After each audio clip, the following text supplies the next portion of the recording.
नमस्कार दोस्तों, ये वीडियो कांग्रेस के जो समर्थक हैं या वेल विशर शुभचिंतक हैं वो मेरे इस वीडियो से आज जरूर इत्तेफाक रखेंगे।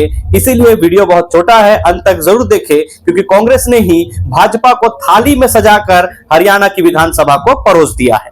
हरियाणा चुनाव कांग्रेस हारने का सबसे बड़ा कारण ईवीएम नहीं और ना ही कोई भ्रष्टाचार है, बल्कि सबसे बड़ा कारण जबरदस्त लबालब भरा हुआ इनका अहंकार है। कांग्रेस का दुर्भाग्य है कि भूपेंद्र सिंह हुड्डा और कुमारी शैलजा जैसे वरिष्ठ नेता भी अहंकार से लबालब भरे थे और इतने ओवर कॉन्फिडेंस थे कि इनका मुख्यमंत्री बनना तय है, हम तो मुख्यमंत्री बन रहे हैं, हम घर में सोते सोते भी चुनाव जीत सकते हैं। लेकिन दुर्भाग्य से इन वरिष्ठ नेताओं को इतना भी नहीं पता कि मुख्यमंत्री बनने के लिए सबसे पहले सरकार बनानी पड़ती है, बहुमत लाना पड़ता है, उसके बाद मुख्यमंत्री बना जाता है। लेकिन बिना सरकार बनाए, बिना बहुमत लाए ये अपने अपने में मुख्यमंत्री बनकर घूम रहे थे। इससे पहले भी छत्तीसगढ़ में अहंकार और ओवर कॉन्फिडेंस का जीता जागता नमूना देखा जा चुका है, जहां भूपेश बघेल जी और टीएस सिंहदेव जी मुख्यमंत्री की प्रतिस्पर्धा के चक्कर में पूरा स्टेट से चुनाव हार गए, क्योंकि जैसे भूपेंद्र सिंह हुड्डा जी ने यहां पर सीट बंटवारे में अपनी धाक चलाई, वैसे ही छत्तीसगढ़ में भी भूपेश बघेल जी ने भी सीट वितरण पर अपनी धाक चलाई। नतीजा यह हुआ, हरियाणा में वो हार गए, छत्तीसगढ़ में ये हार गए। अब दोनों मिलकर भजन करेंगे 5 साल। कांग्रेस और उनके वरिष्ठ नेता और यहां तक कि कांग्रेस के हर एक कार्यकर्ता अगर अनुशासन का पाठ सीखना है तो भारतीय जनता पार्टी से जाकर सीखे।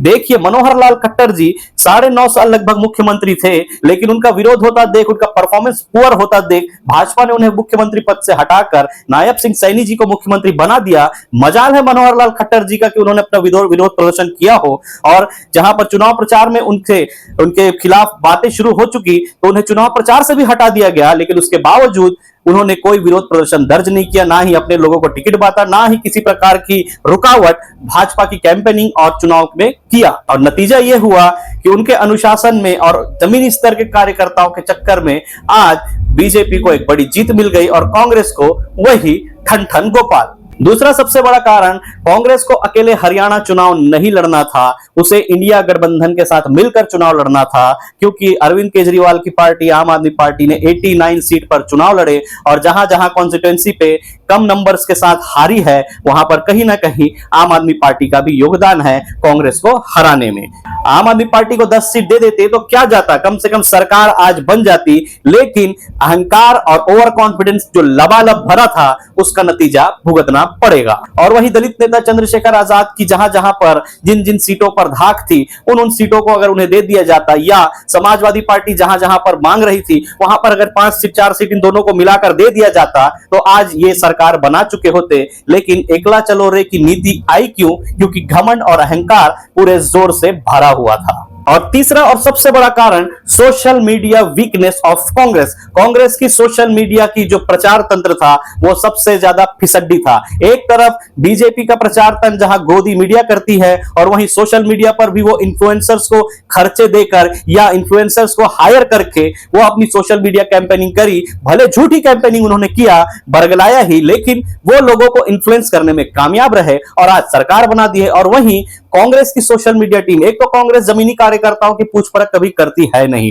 जिस दिन कांग्रेस जमीनी कार्यकर्ताओं का सुनना शुरू कर दे, जिस दिन कांग्रेस के बड़े नेता जमीनी कार्यकर्ताओं का सुनना शुरू कर दे, उस दिन कांग्रेस अपने आप पटरी पर आ जाएगी और वो जीतना शुरू कर देगी। लेकिन जब तक जमीनी कार्यकर्ताओं का सुना नहीं जाएगा तब तक कांग्रेस का जीतना असंभव है। दूसरी तरफ कांग्रेस अपने सोशल मीडिया प्रचार तंत्र के लिए पीआर एजेंसी को एक ठेका दे देती है, जहां पर वो करोड़ों रुपए कमाई करते हैं और अपने हिसाब से सोशल मीडिया कैंपेनिंग करते हैं, लेकिन लोगों को इन्फ्लुएंस करने में वो नाकाम होते हैं। और वहीं कांग्रेस के चाहे छुटभैया नेता हो या बड़े से बड़ा लीडर हो, वो राहुल गांधी को अपने ट्वीट पे, अपने पोस्ट पे जननायक जननायक जननायक बोल के रखते तो हैं, जानो मानो बहुत बड़ी चापलूसी करते हैं, अगर कहा जाए तो जननायक जननायक बोल के चापलूसी करते हैं। लेकिन चापलूसी करने से सीटें नहीं जीती जाएंगी। और ऐसे जो चापलूस नेता हैं, जो बड़े नेता को छोटे नेता से कनेक्ट करने के बीच में बाधा बनते हैं, ये अवसरवादी छुटभैया नेता ही कांग्रेस की सबसे बड़ी गलती है। ये हरियाणा कांग्रेस के आईटी सेल और सोशल मीडिया के बड़े अधिकारी श्री श्री श्री सुनील शर्मा जी हैं, जिन्हें एक इन्फ्लुएंसर ने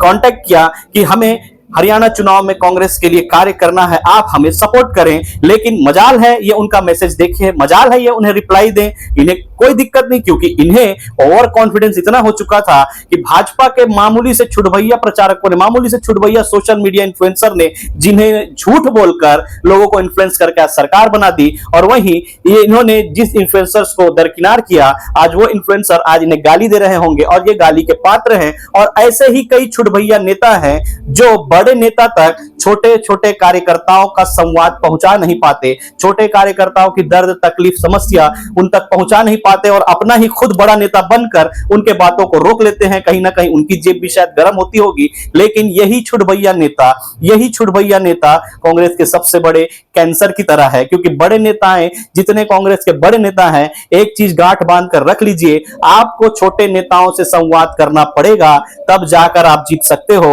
और आपके और छोटे नेताओं कार्यकर्ताओं के संवाद के बीच में जो आपके चारों तरफ चापलूस घूम रहे हैं, भैया दादा बोलकर जो छुटभैया नेता घूम रहे हैं, वही इस संवाद को रोक रहे हैं। और वो केवल इस संवाद को नहीं रोक रहे हैं, वो आपको जीतने से भी रोक रहे हैं। राहुल गांधी जी, मैं आपकी बड़ी रिस्पेक्ट करता हूं, लेकिन आप जननायक, आपकी पार्टी ने आपको नाम घोषित किया है, क्योंकि आप लोगों के बीच में जाकर उनकी समस्याओं को सुनते हैं, देखते हैं और उस पर कार्य करते हैं। लेकिन आप शायद अपनी पार्टी के लिए ही जननायक नहीं है, क्योंकि शायद आप अपनी पार्टी पर जाते नहीं, अपनी पार्टी के लोगों से मिलते नहीं, आप अपनी पार्टी के जमीनी कार्यकर्ताओं की समस्याओं को नहीं समझ पा रहे हैं, आप अपनी पार्टी के चापलूसों के चारों तरफ घिरे हुए हैं।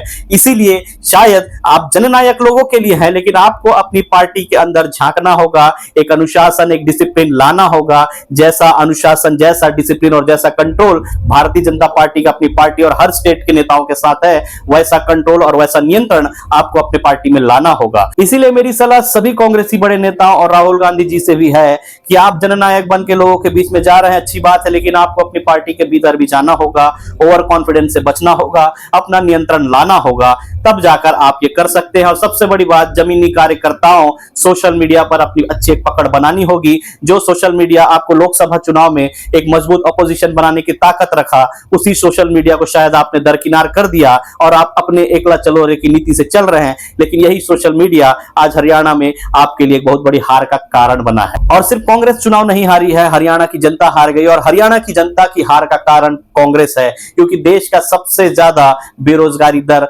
हरियाणा में है। अब 5 साल उन्हें और शायद इस तंज से और बढ़कर गुजरना होगा।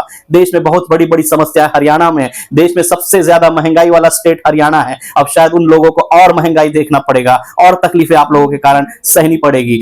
इसलिए भूपेंद्र सिंह जी हुड्डा जी, कुमारी शैलजा जी, आप हरियाणा के लोगों के आने वाले 5 साल में जो दर्द और तकलीफ होने वाली है, शायद उसके जिम्मेदार आप लोग होंगे। वीडियो काफी लंबा हो चुका है और आजकल लंबा वीडियो देखना लोगों को पसंद नहीं है, इसलिए मुझे इजाजत दीजिए। जल्द ही उपस्थित होऊंगा आपके लिए कुछ और नए टॉपिक्स और नए कॉमेडी सटायर वीडियोस के साथ। जय हिंद, जय भारत।